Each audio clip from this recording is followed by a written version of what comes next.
Me convierte en Comanche. ¡Comanchería! Mientras grabamos este episodio, sigue en curso la declaración que el Estado israelí hiciera contra Naciones Unidas. Los han declarado non gratos y prohibido sus visados, además de exigir la dimisión del secretario general de esta institución, Antonio Guterres, por señalar que los actos cometidos por Hamás, a quienes denunció, no habían ocurrido de la nada. En los últimos días hemos visto también desarrollarse la Cumbre de la Paz en El Cairo, una cumbre que acabó sin una declaración conjunta de todos los líderes políticos ahí presentes y que revela las tensiones y la dificultad de encontrar puntos comunes frente al genocidio que ocurre en Gaza por responsabilidad del Estado de Israel. A la par, desde los Estados Unidos, sigue el apoyo a Netanyahu. Por un lado, vetaron la resolución presentada por Brasil en el Consejo de Seguridad de la ONU para declarar pausas humanitarias en Gaza.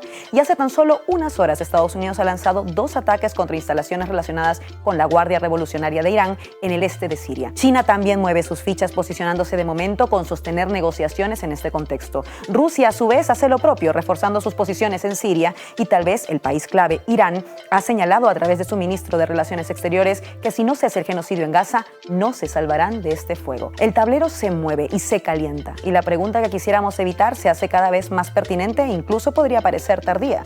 ¿Estamos camino a una tercera guerra mundial? ¿Ya estamos ahí? Y si es así, ¿es posible salir de ella? ¿Qué nos espera? Hoy en Zona Comanche, todas las claves de la internacionalización del régimen de guerra en el que ya estamos inmersos. Bienvenidas. Me convierte en Comanche. ¡Comanchería! Bienvenidos y bienvenidas, Comanches. Hoy tenemos un programa complejo porque el escenario mundial sigue complejizándose. Hay gente que lleva diciendo esto hace un tiempo y otra que lo lleva diciendo un poco menos. ¿Estamos o no estamos en el camino hacia una tercera guerra mundial? Una pregunta que a lo mejor no nos gustaría hacernos, pero que sin duda es bastante pertinente en este contexto. Para analizar las claves, intentar responderla o cuando menos iluminar un poco este sendero, tengo en la mesa a Juan Antonio Sanz, periodista, especialista además en periodismo internacional. Gracias por estar aquí. Muchas gracias a vosotros. Tengo a Itziar Ruiz Jiménez Arrieta, profesora de Relaciones Internacionales. Gracias por venir. Gracias por invitarme. Y a Raúl Sánchez Cedillo, analista de la Fundación de los Comunes. Gracias por volver a estar con nosotros. Gracias. Antes de empezar, como siempre, el resumen de Zona Comanche en el punto de mira. Tras el ataque al hospital de Al-Ali en la Franja de Gaza, que se saldó con más de 500 muertos, la organización armada libanesa Hezbollah declaró un día de la ira sin precedentes. Irán, principal aliado de Hezbollah, ha avisado de que el tiempo para las soluciones diplomáticas se está acabando y que la propagación de la guerra a otros frentes de batalla se acerca a un punto inevitable.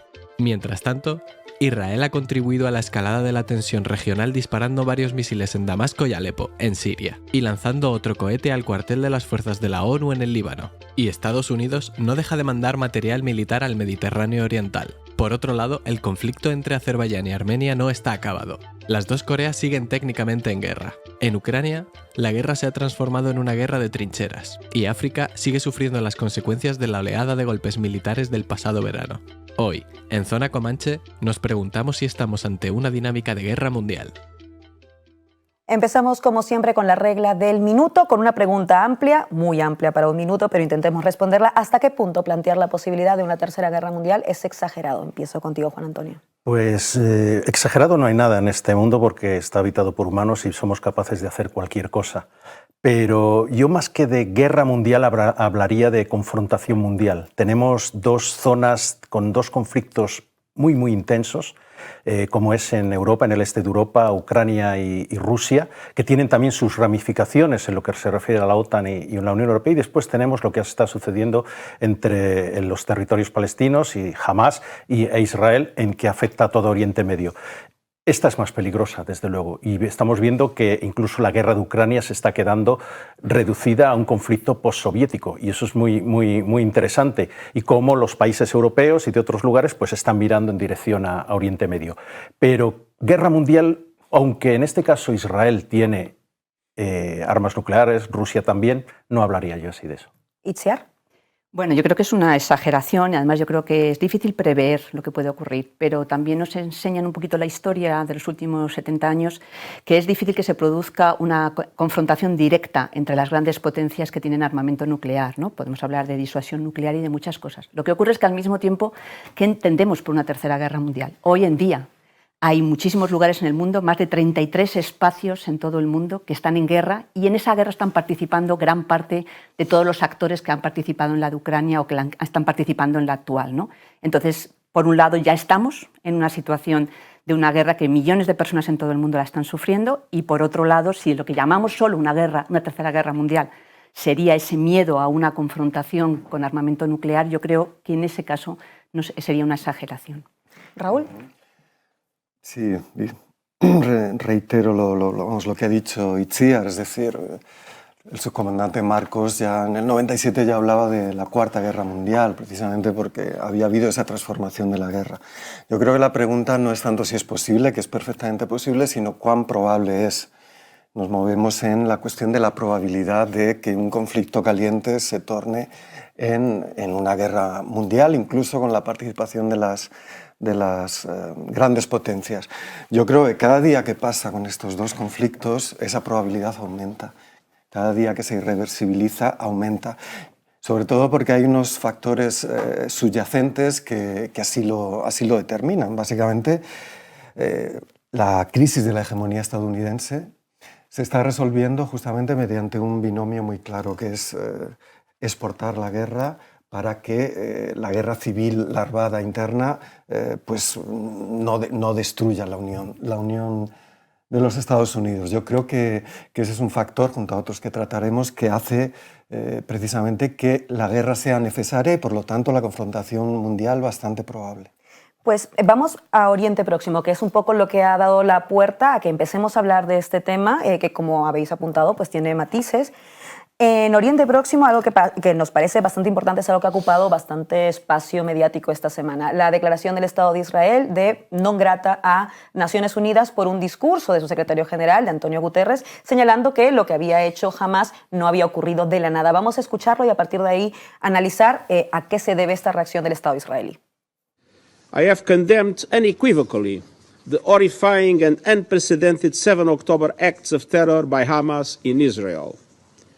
Nothing can justify the deliberate killing, injuring and kidnapping of civilians or the launching of rockets against civilian targets. All hostages must be treated humanely and released immediately and without conditions. And I respectfully note the presence among us of members of their families. Excellencies, it is important to also recognize the attacks by Hamas did not happen in a vacuum. The Palestinian people have been subjected to 56 years of suffocating occupation. They have seen their land steadily devoured by settlements and plagued by violence, their economy stifled, their people displaced, and their homes demolished. Their hopes for a political solution to their plight have been vanishing. But the grievances of the Palestinian people cannot justify the appalling attacks by Hamas, and those appalling attacks cannot justify the collective punishment of the Palestinian people. Excellencies, even war has rules. Incluso la guerra tiene reglas. ¿Cómo interpretamos la reacción de Netanyahu ante esto?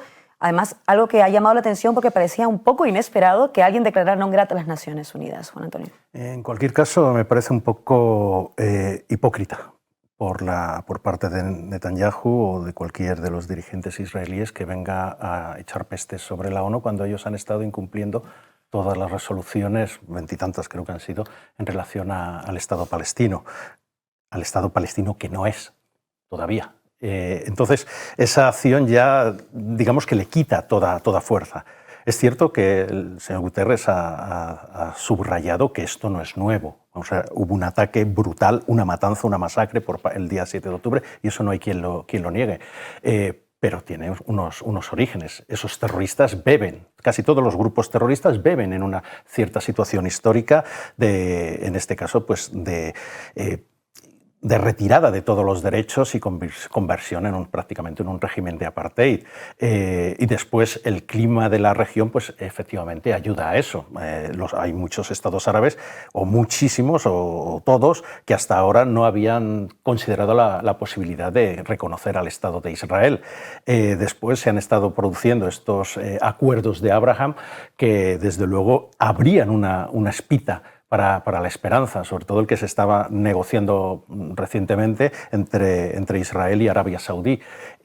Claro, Arabia Saudí atrae a muchos de estos estados por una cuestión religiosa, pero sobre todo por una cuestión económica.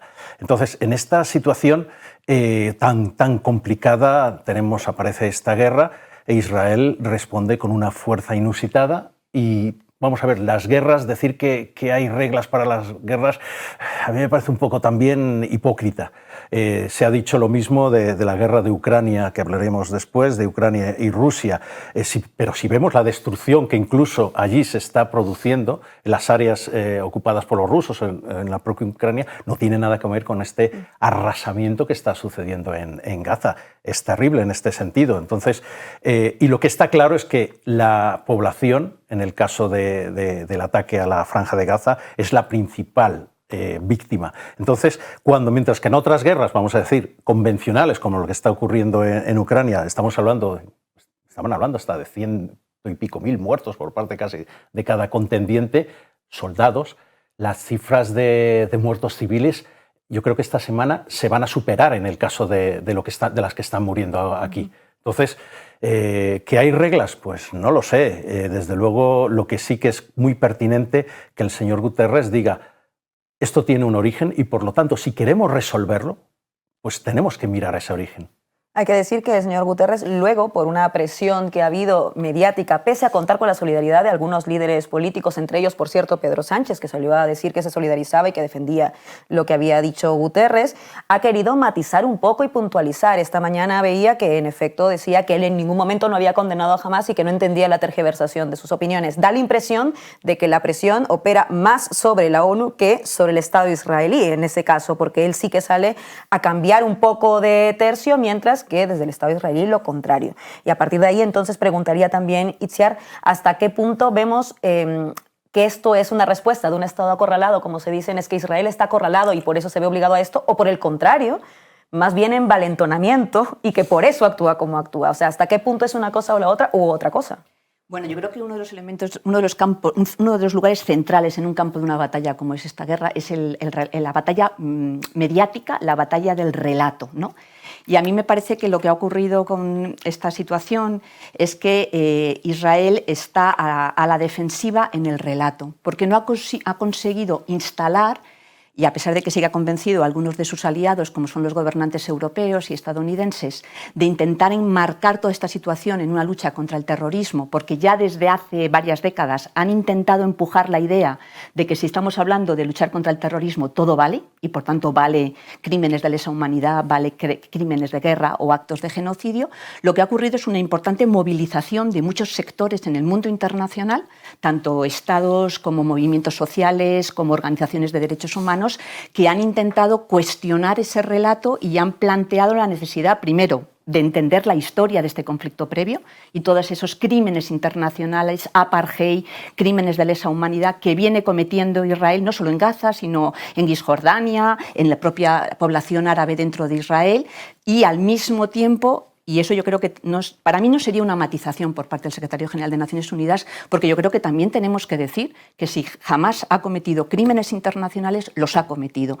Porque la guerra yo creo que sí que está. Hay normas y esas normas, algunas de ellas, por ejemplo, prohíben hoy en día el uso de fuerza armada en las relaciones internacionales. Y estamos viendo un proceso de militarización, del que luego me gustaría que habláramos, en el cual hay actores como Israel o como Estados Unidos, que invadió Afganistán y Irak, con una serie de relatos diciendo que hay excepciones a la guerra, ¿no? O sea, hay excepciones que permiten la guerra. Y hay otros muchos actores que dicen, no, prohibida la guerra. O lo mismo ocurre en lo que ocurre en una guerra. ¿Qué armas se pueden usar? O si puedes o no matar a población civil. Pues en términos generales, el conjunto de la sociedad internacional ha firmado tratados. Todos estos países han firmado tratados que prohíben lo que ahora mismo está haciendo Israel, ¿no? Entonces yo creo que es interesante esa conversación que se está teniendo en el ámbito de Naciones Unidas. Hablabas del relato y hablaba también de los apoyos que puede tener el Estado israelí, lo que me lleva a pensar necesariamente en Estados Unidos y en Biden, sin duda. A partir de eso, ¿tú crees que estas declaraciones o esta ofensiva, digamos, de Israel ahora también contra la ONU haga que Biden pueda cambiar un poco el discurso? Intuyo que la respuesta es que no, pero te pediría que profundices.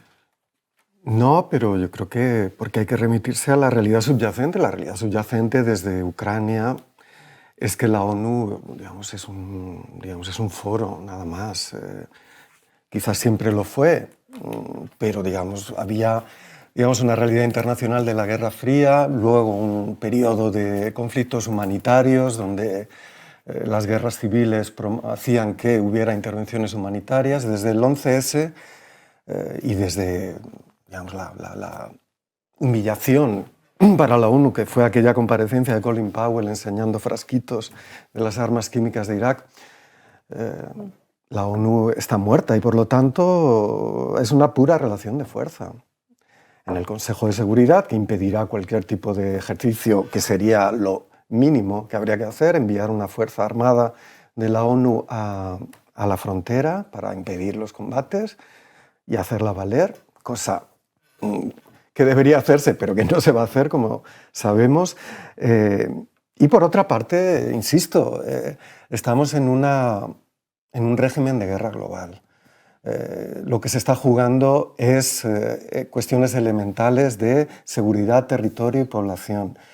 Se está jugando el acceso a materias primas, se está jugando el acceso a energías y a los componentes para la transición energética, se está jugando acceso a fuerzas de trabajo y se está jugando también, digamos, toda la cuestión de saberes, técnicas y ciencias, ¿no? Y ahí Estados Unidos ha tomado una resolución, me parece bastante clara, que yo creo que no cambiaría mucho con Trump, o incluso sería más agresiva, más transaccional. Aquí lo que tenemos es un eje de guerra en el que Israel es un aliado absolutamente fundamental. Imaginémonos que en esta situación Israel se debilitara o se derrumbara. Sería una catástrofe geopolítica para Estados Unidos y, por lo tanto, lo que me parece terrible, pero que tenemos que asumir desde el punto de vista de los enemigos de la democracia y de la paz, es que la guerra se convierte en la norma y no en la excepción, y que por lo tanto la guerra y la fuerza crea el derecho a partir de ahora. Esto significa que en esta situación no hay quien pueda mediar. Es decir, no puede Guterres, no puede el Papa, no puede Putin. ¿Lo ha intentado? Lo ha intentado, pero en fin, se le ve un poco las intenciones cuando está metido en otro conflicto. ¿Quién lo va a hacer?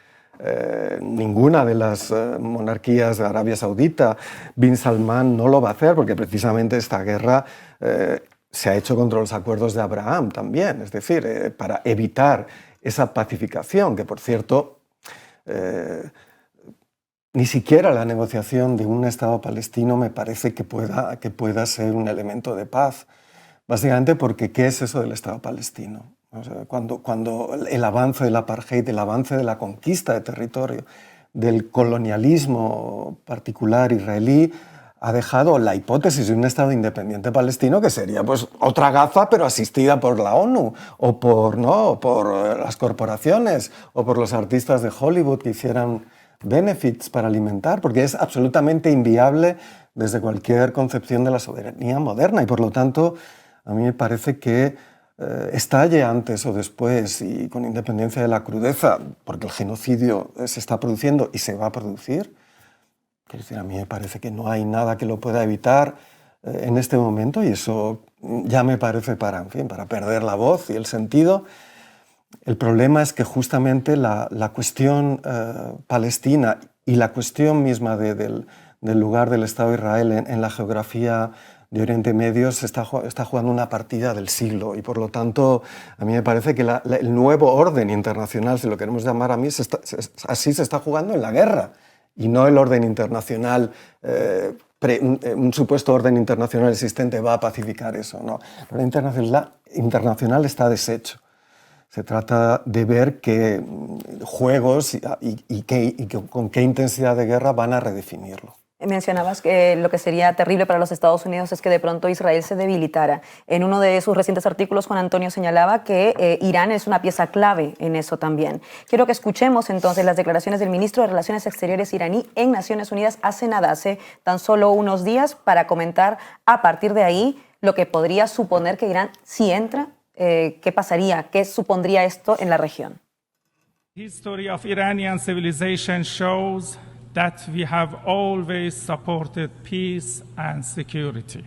But today in New York and the United Nations, I say frankly to the American statesmen who are now managing the genocide in Palestine that we do not welcome to expansion of the war in the region. But I warn If the genocide in Gaza continues, they will not be spared from this fire. No se salvarán de ese incendio, lo ha dicho fuerte y claro. Le doy palabra a Itziar, que me la estaba pidiendo. Sí, es que me gustaría un poquito quizás complementar alguna de las cosas que ha planteado Raúl. Con algunos estoy muy de acuerdo. Yo creo que un elemento central que muchas veces falta en los debates que está habiendo ahora mismo en esta guerra y también en la de Ucrania es poner en el centro el conflicto capital-vida, que en estos momentos se están produciendo, pero yo quiero insistir en que esto no es excepcional y que no es ahora un contexto de cambios en el nuevo orden. La guerra siempre ha sido un elemento constitutivo en los procesos de acumulación y acaparación por desposesión de las élites político-económicas globales, ¿no? Y yo creo que a veces esta mentalidad de analizar como que el poder está en manos de los estados, yo creo que es muy interesante introducir que gran parte de los gobernantes de China, de Rusia, de Estados Unidos, de la Unión Europea, de Israel, forman parte de un entramado de poder que también tiene rivalidades internas, pero que lleva en guerra contra la vida, a los territorios y las poblaciones en todo el mundo desde hace muchos siglos, y que en estos momentos no es la guerra en Palestina, no es la guerra en Ucrania. Hay 33 escenarios en donde hay una participación muy activa de esta estructura global que la guerra le sirve como para proteger los canales de acumulación, pero que también la guerra en sí misma es uno de los negocios centrales del capitalismo. Y yo creo que eso es un elemento que tenemos que poner sobre la mesa y no construirlo desde la excepcionalidad del momento. Los acontecimientos pueden ayudar a cambiar cosas, pero hay elementos muy importantes y la guerra era permanente, un elemento central en la Guerra Fría, lo fue en los 90 y vemos lo que ha pasado en los últimos 40 años en África, en Oriente Medio, en Asia, y no podemos decir que esto es una situación excepcional, ¿no? Juan Antonio y luego Raúl. Estoy totalmente de acuerdo en que esos entramados de poder, además me gusta mucho esa definición, son los que están marcando, digamos, el devenir estratégico, geopolítico del siglo XXI y como lo ha estado en casi todas las épocas. Vemos que en estos momentos quién se está beneficiando de la guerra, y no vamos a decir que va a ser el señor Joe Biden, sino todo ese tejido de industria. Estoy hablando ahora mismo de la guerra de Ucrania, que es donde se han lanzado pues, tantos miles de millones de dólares y de euros para armar a una de las partes. La otra de las partes ya también recibe las armas de otros lados. Entonces, si en un país que en realidad es una oligarquía, como puede ser los Estados Unidos, apuesta por una guerra, va a tener esa guerra. Y tenemos, por ejemplo, el ejemplo de Afganistán. En Afganistán, después del 11S, todos nos rasgamos las vestiduras, hay que acabar con el integrismo, el yihadismo que por otra parte también había sido alimentado desde determinados lugares de poder en Estados Unidos, el caso de Al-Qaeda. Y cuando había en el tema de la geopolítica, por ejemplo, del Mar Caspio, todo el sistema de oleoductos y gasoductos que desde allí tenían esas posibilidades, esa potencialidad para alimentar a medio mundo, cuando eso no salió, porque Afganistán es un territorio ingobernable desde el siglo XVIII, XIX, cuando empezó a surgir, pues entonces ya Estados Unidos empieza a perder el interés. Y empieza a perder el interés no por una falta de interés geopolítico, sino geoeconómico sobre todo. Y aquí está sucediendo 3/4 partes de lo mismo. Vamos a ver, yo estoy de acuerdo que el Estado palestino es una cosa que soy muy pesimista de que, tal como lo tenemos hoy día, pueda aparecer. Esta guerra se origina también entre esos seísmos que hay ahí en torno, pero esta guerra también está originada en lo que ocurrió en Irak. Y lo que ocurrió en Irak fue producto precisamente de todo este planteamiento que estábamos hablando. Ahí hay un montón de empresas, de organismos que necesitan esa guerra en esos momentos, en el 2003, y se desencadena bajo diferentes acusaciones como lo de los tubitos y poco más. Entonces, esta guerra está ahí. Cuando miramos quiénes son los contendientes, no es solo Hamás e Israel.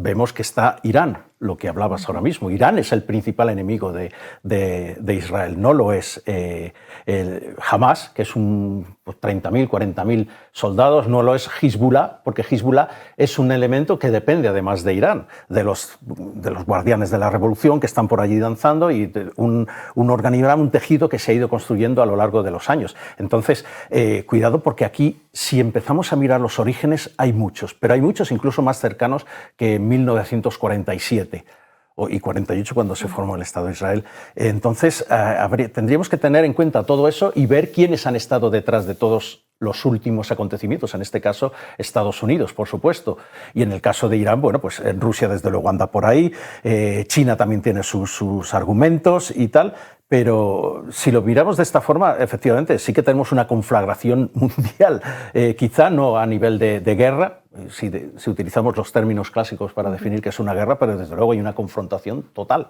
Lo estamos viendo en todas las conferencias estas internacionales que ha ido habiendo, con ciertas esperanzas cuando los BRICS se ampliaron y demás, pero que bueno, en realidad eso se queda en nada, porque los grandes contendientes están ahí.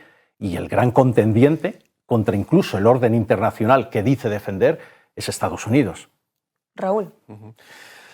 No, solo para, digamos, insistir en que es cierto, estoy de acuerdo en lo que dice Itziar. Lo que pasa es que de la cantidad se pasa a la cualidad, es decir, la enormidad de los conflictos que están en juego, más esos 30 y tantos que has citado, y el contexto en el que se dan, es decir, tenemos que tener en cuenta, insisto, que las guerras responden sí a los intereses de ciertas élites, pero son legítimas o ilegítimas, generan obediencia o desobediencia y responden a esas cuestiones de seguridad, territorio y población.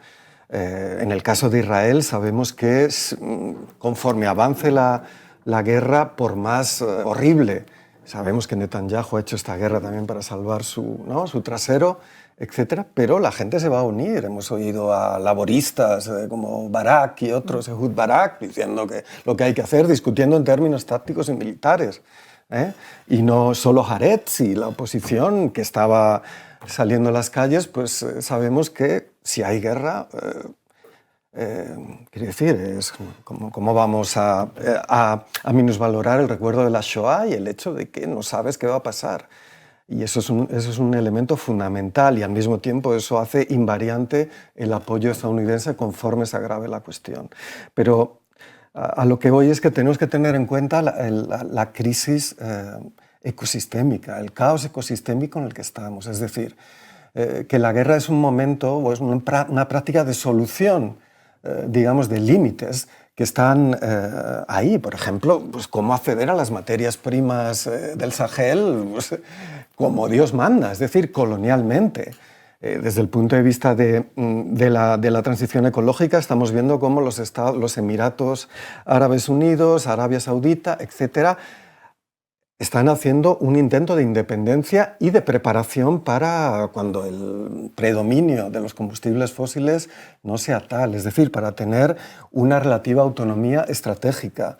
En el discurso de la Unión Europea, la apuesta por la descarbonización, o más bien por el abandono de la dependencia del gas y del petróleo, aunque ahora mismo sea, digamos, sea pues, agua de borrajas, porque de hecho se están utilizando más que nunca, precisamente por el esfuerzo de guerra y por la incapacidad de cumplir esa demanda, forman parte de una estrategia, digamos, civilizatoria, de tipo neocolonial, donde justamente se trata de derrotar a las potencias fósiles que se asimilan con el atraso y el totalitarismo, Rusia, los países árabes, etc. Y al mismo tiempo se adopta un punto de vista colonial de estamos a la vanguardia del progreso en el discurso respecto al sur global, que es justamente donde se está jugando una batalla mucho más sorda, fría, pero terrible, como es en el Sahel, ¿no? Donde ahora vemos la discusión que Ayuso aquí en este país dice que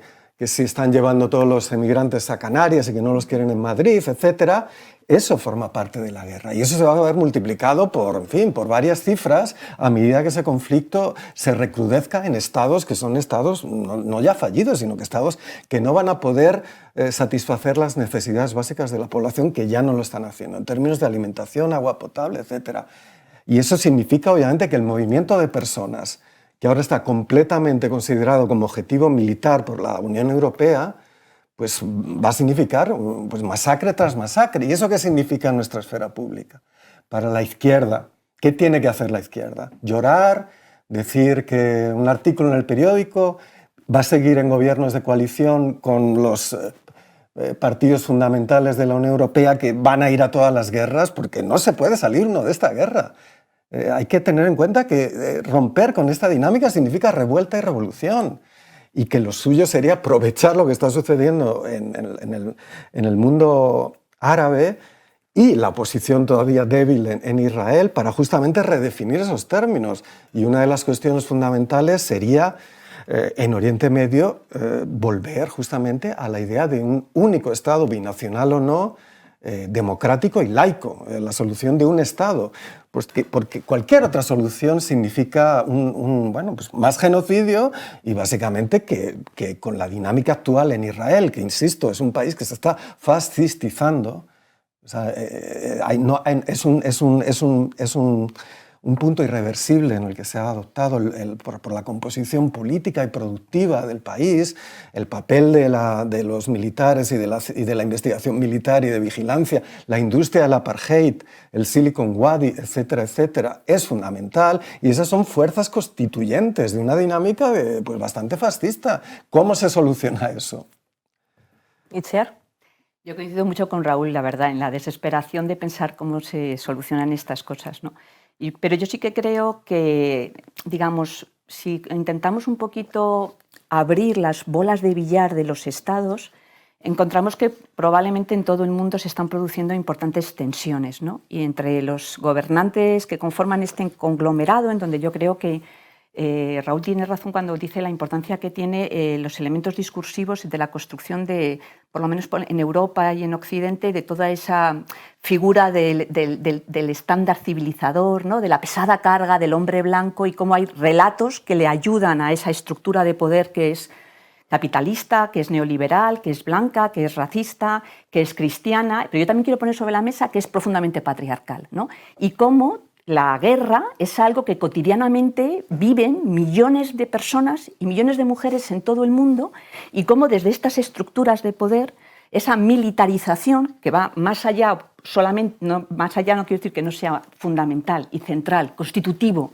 en cómo se estructura el poder, ¿no? Junto a los discursos legitimadores, por ejemplo, de guerras justas, está también toda esa materialidad de la violencia que se plasma en esa militarización de la vida cotidiana de las personas en todo el mundo, ¿no? Entonces, claro, en 1994 hay un genocidio en Ruanda y muere 1 millón de personas. Y si empezamos a mirar lo que está pasando en muchos lugares de África, el número de muertos que ha habido esta semana en Palestina es horrendo, pero se está produciendo en otros lugares. Lo que ocurre es que aquí se abre una frontera cultural y desaparece el resto de realidades del sur global, y la muerte, que es un genocidio de hambre por esta estructura de acaparación que se trae los recursos y la riqueza y el trabajo y la sostenibilidad de la vida al centro del sistema, yo creo que sí que tenemos capacidad.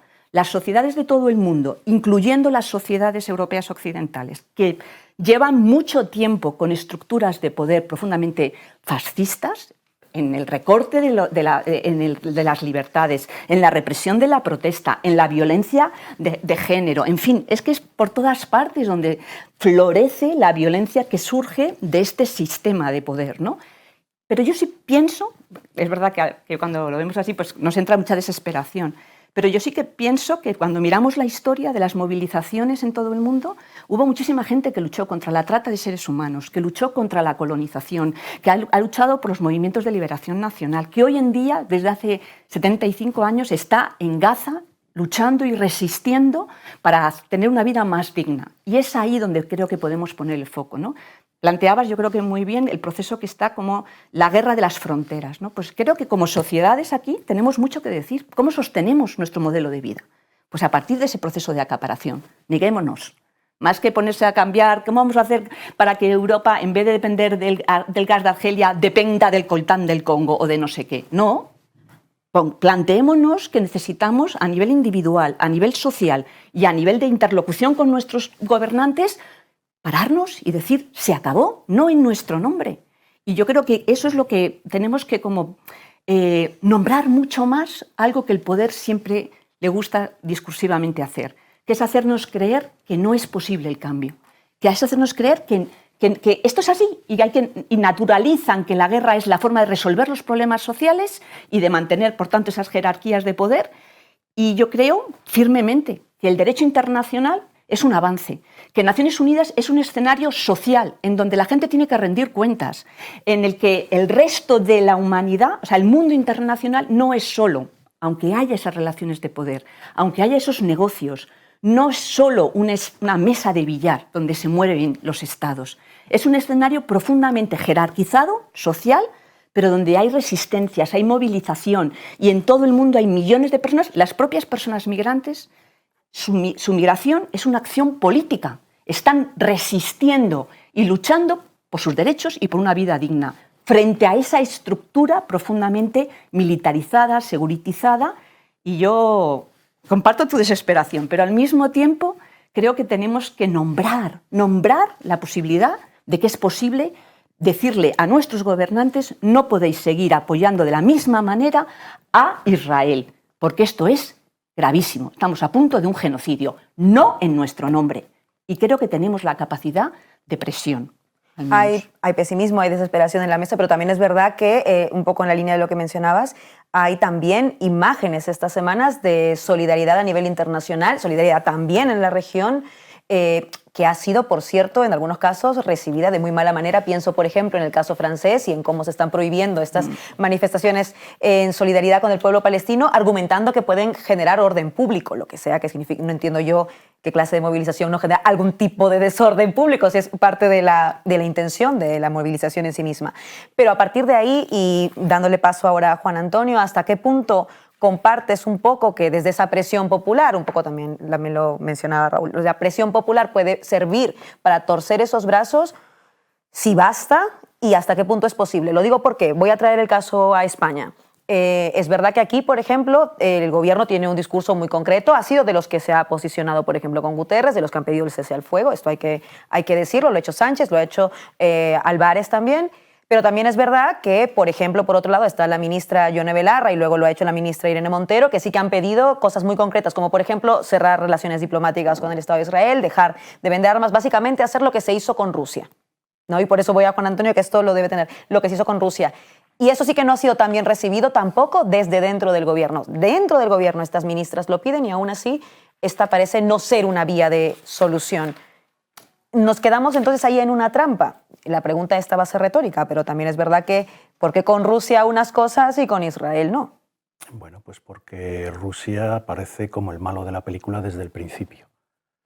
Porque tenemos muy mala memoria y no sabemos o no queremos poner sobre la mesa todo lo que ha ido sucediendo para que de pronto un tipo deleznable como puede ser Putin aproveche esa inercia para hacer lo que hizo. Yo era de las personas que no creía que fuera a llegar a invadir y me equivoqué de cabo a rabo. Y yo viví allí mucho tiempo, casi 8 años, y debería haberlo sabido, porque a él, este tipo, lo conocí, lo tuve de cerca, pero no es así. Lo que sucede es una cuestión. Tenemos capacidad para cambiar las cosas, pero no tenemos voluntad ninguna, ni a nivel político, ni a nivel de naciones, ni a nivel internacional, y sí a nivel de organizaciones sociales y de otro tipo. Eso estoy totalmente de acuerdo, pero cuando en un gobierno, y aquí voy a arremeter contra el gobierno español, en el caso de Rusia, pues está a favor de mandar armas, o sea, es decir, establecer un sistema de guerra para resolver una guerra, ya ahí mal vamos. Ahora pedimos un alto el fuego. Bueno, un alto el fuego tampoco me parece una posición tan socialmente, es lo que tiene que haber, es parar esta masacre que está habiendo. Entonces, hay que tomar medidas. Yo no sé si cortar relaciones con el Estado de Israel es la mejor, tampoco lo creo, porque el Estado de Israel es muy grande y ahí hay mucha gente y va a haber mucha más que va a seguir protestando. Es muy interesante cuando te dicen, bueno, que tú eres equidistante entre palestinos y israelíes. No, todo lo contrario, estoy cerca de ellos. De lo que soy totalmente alejado es del fascista de Netanyahu y del terrorismo de Hamas. porque son los que han conducido a esta situación en último extremo, porque ya hemos visto que tienes unas raíces muy, muy grandes. Pero en esa situación, ¿qué se puede hacer? Se pueden hacer muchas cosas y desde luego se puede expresar a nivel social todo lo que está haciendo. ¿Que va a servir de algo? Seguramente no, en estos momentos. Pero desde luego, si no hay manifestaciones, si no hay pronunciamientos en contra de esto, poco se va a poder hacer. Capacidad, sí.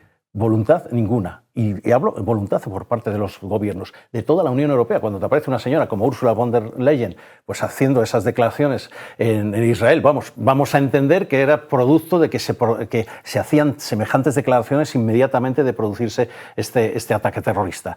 O masacre, o como lo que incursión armada, como lo que damos de no vamos a caer en esa trampa.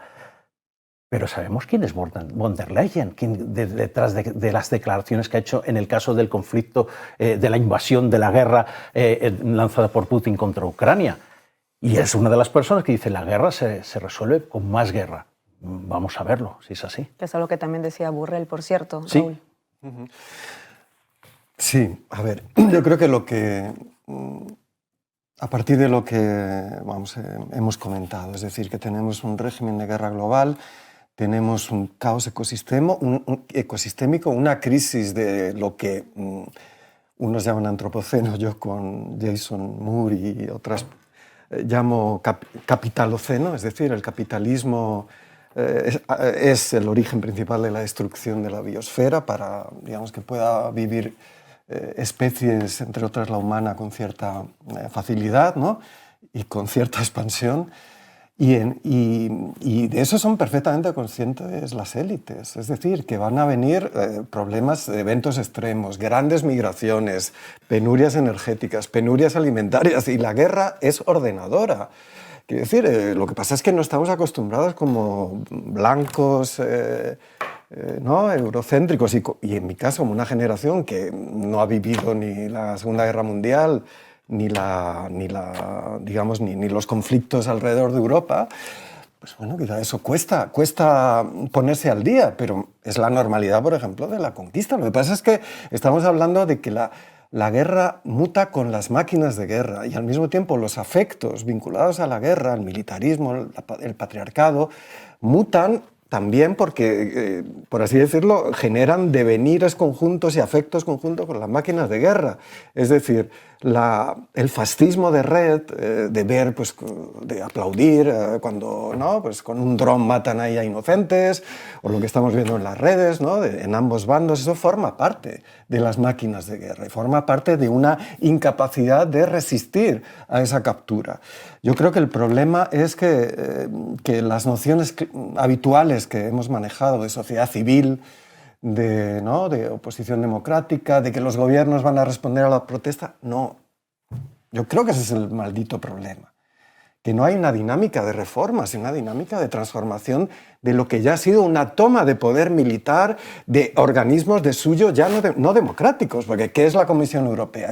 ¿Eso es democrático? ¿Respeta los estándares? No, se ha asumido porque no se metía en guerras.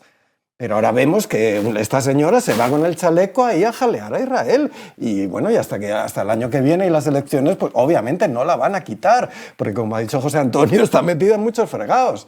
Ha ido ahí a Kiev, ha ido a todas partes, jaleando todas las guerras. Es decir, a ver, lo que quiero decir es que lo que tenemos que madurar es un sentido de la desobediencia y de la necesidad de la revuelta constituyente transnacional.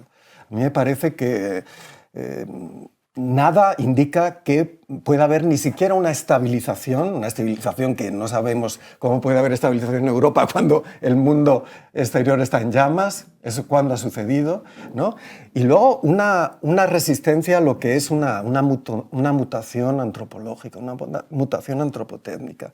Es decir, cada día que vemos estas cosas es una prueba de aceptabilidad, de que nos acostumbremos, ¿no? Mucha gente ha vivido con el esclavismo, ¿no? Y teniendo esclavos en su casa. Las poblaciones polacas y alemanas han vivido con el exterminio. Aquí mucha gente vivió, pues, sabiendo que había muchísimos prisioneros, y ya estamos muy acostumbrados a ver cómo muere gente en las costas. En el mar Mediterráneo. Mar Mediterráneo, bueno, qué pena, joder, qué pena, ¿eh? Y día, y venga. Y luego, esa es la mutación en la que estamos. Entonces yo no me desespero, Itziar, sino más bien quiero ser vehemente, en el sentido de que, quiero decir, somos no solo conservadores, sino que no estamos a la altura de la situación, y obviamente la izquierda política y social no está a la altura de la situación. Vemos cómo el chantaje moral de condenar a Hamás ha paralizado, por ejemplo, en Alemania, Die Linke, si ya estaba Matarile, está completamente desarticulada, ¿no?, al respecto. Y es curioso, ¿no?, porque cuando suceden las cosas en presente, ¿no?, pues hay mucho miedo y hay ese chantaje. Pero luego nadie se atrevería a decir, primero, que estuvo mal el atentado a Carrero Blanco, ¿verdad? Y sobre todo recordemos la batalla de Argel, la guerra. O sea, los atentados que hacía el FLN eran finos desde ese punto de vista, ¿no? Y pues en Francia, que era territorio francés, se les llamaba terroristas. Y el Partido Comunista Francés tuvo un papel más que repugnante al respecto. Y una poquita gente hizo redes de solidaridad. Es decir, que también con la cuestión de Hamás, cuando estamos hablando, obviamente no los quiero en mi equipo, pero estamos hablando de la mayor prisión a cielo abierto. Y estamos hablando de lo que un amigo, Michael Hart, ha definido como una revuelta en una cárcel. Y en una revuelta en una cárcel, pues francamente, la hacen quien sabe hacerla, ¿no?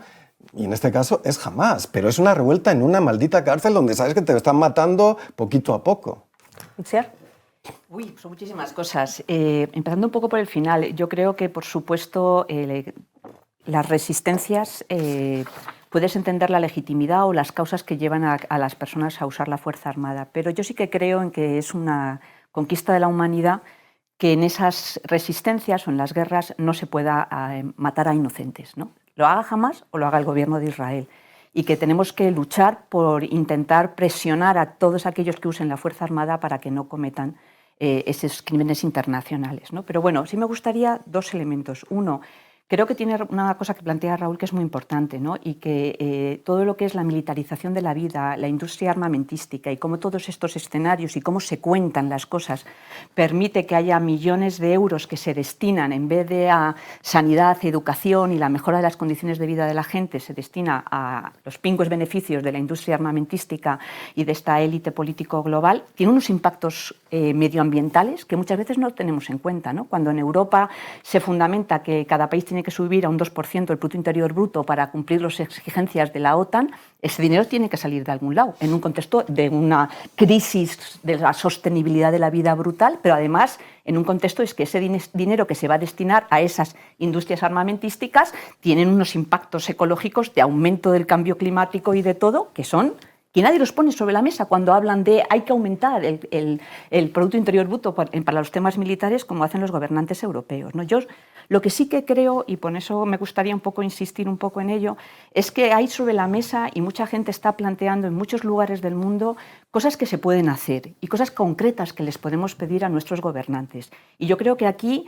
desde los movimientos sociales, la sociedad civil en todo el mundo, desde los espacios a la izquierda del PSOE en estos momentos, aquellos que tienen voz, como son estas ministras que has mencionado, pero todos los partidos a la izquierda del PSOE tienen en este momento una agenda donde pueden decir cosas concretas. Tiene que haber un cese de alto el fuego.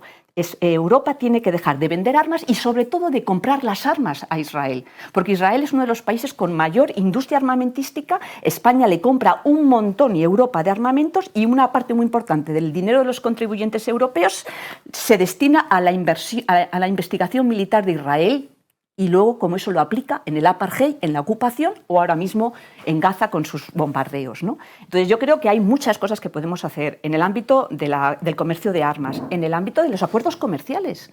Europa puede hacer boicot comercial a los productos de Israel, la gente, y entonces exigir a nuestros gobernantes que apliquen las cláusulas, esa Europa que dice que su política exterior es una política exterior diferente, lo cual no es cierto, y que pone en el centro los derechos humanos. Bueno, pues mostremos su incoherencia.